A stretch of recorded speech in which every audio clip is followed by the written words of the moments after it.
After the Seljuk victory in the Battle of Manzikert in 1071, Eastern Roman Empire, which formed a buffer zone between the Christian Europe and the Muslim Middle East, had to leave Anatolia for Turks. Weakened by the power struggle between Shiite and Sunni Muslims, the Islamic realm was recovering to its former glory by the arrival of Turks. The Christians knew the Turks from the Attila's scourge. If the Eastern Roman Empire ceased to exist, another scourge could threaten them. They could not take any risk, and they decided to stop the Turks before it's too late. For this purpose, they called for a crusade and initiated an all-out attack on Muslims.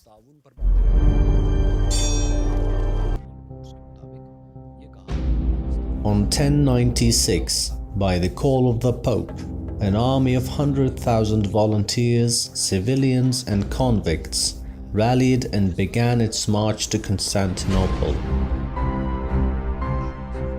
In that period, the Muslims were deeply fragmented. The whole region was divided between Anatolian Beyliks in the west, Abbasid Caliphate and Seljuks in the east, and finally the self-proclaimed Shiite Fatimid Caliphate in Egypt, whose sectarian activities had divided the Muslim realm in two, causing further strife. The Crusaders reached Constantinople, attacking Christian and Jewish villages on their way, killing and raping many. 1/4 of the army was killed before they had reached Constantinople. As long as it remained in Europe, this crazed army was a threat to the Europeans as well, and therefore they marched it into Anatolia as quickly as possible. They wanted to weaken the Muslims by sacking and looting all the way from Anatolia to Jerusalem. This 100,000 people were sent to Anatolia literally as pawns because they never encountered the Turks before. Meanwhile, a colossal army was being prepared in Europe. Barons from 14 major European factions were sending armies from all around Europe. This first group, arriving in Anatolia, immediately besieged the city of Nicomedia, and the city was ceded to the Eastern Roman Empire. Later, the Crusaders marched across the Nicomedian Gulf and reached a settlement called Pile, modern-day Yalova, as two large groups. The Roman Emperor Alexios suggested them to rest and wait in Pile until the main Crusader army arrives. However, the Crusaders did not like the idea and began ravaging the rural settlements, killing many Muslim and Orthodox Christians without any discrimination. Then, the Crusader army began their march to the Seljuk capital city of Nicaea. As they were marching to Nicaea, they reached a valley with forest on both sides, where the Seljuk army was ready for an ambush. As they were moving through the valley, suddenly a barrage of arrows shot by the Seljuks rained upon them. A panic spread among the Crusaders and they started to flee in minutes. However, the Seljuk horse archers were on their tail and the whole Crusader army was almost exterminated.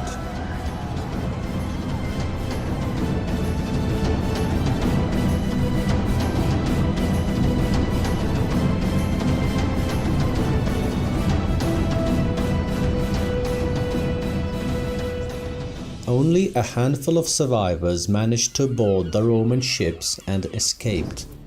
The Crusaders understood that marching Anatolia is not going to be an easy task, and therefore the main Crusader army had to move very carefully. Not long after, the main Crusader army arrived at Constantinople. They met with the Roman Emperor.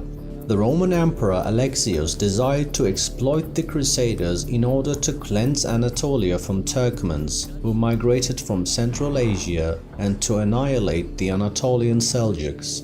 However, the Crusader army commanders wanted to march across Anatolia as quickly as possible to reach Palestine and capture Jerusalem. The Roman Emperor wanted the Crusader army commanders to pledge their allegiance to himself and make an oath of loyalty so that whenever they captured an old Roman province, they were to cede it to the Roman rule. The Crusaders, on the other hand, wanted the Romans to join them in their campaign. However, the emperor did not like the idea of commanding the undisciplined Crusaders.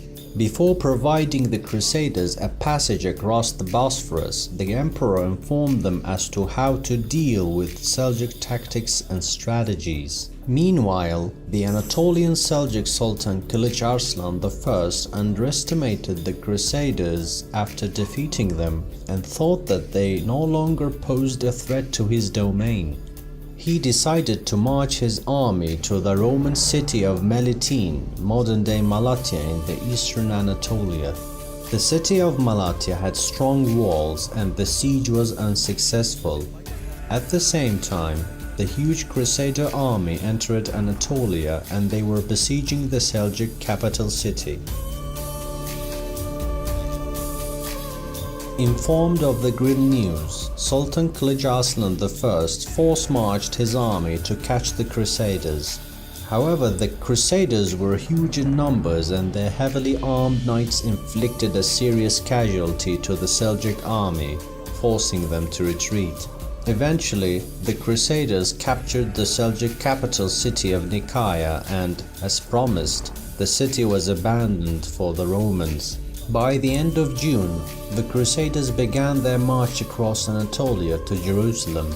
The Crusaders separated their army into two main groups in order to facilitate its management and logistics. As they reached Dorylaeum, the first group was encountered by the Sultan Kılıç Arslan I. The Sultan had strengthened his army with the support of local beyliks. The Seljuk horse archers were very swift. They surrounded the first Crusader group and showered them with arrows. The Crusaders immediately closed their ranks and braced themselves around the non-combatants and the baggages to protect them. They dispatched a rider to the second group to inform them of the ambush. Heavy French knights of the second group launched a devastating charge on the Seljuks, who had the first group surrounded.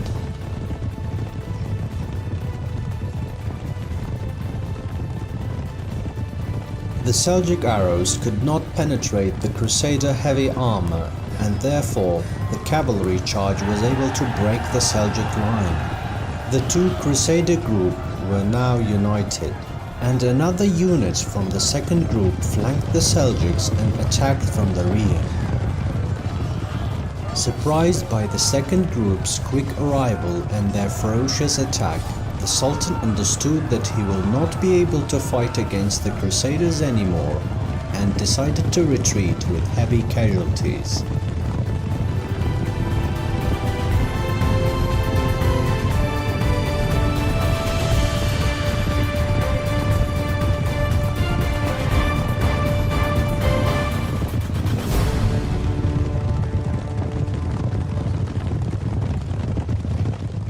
In the aftermath, no Seljuk force confronted the Crusaders anymore during their march across Anatolia.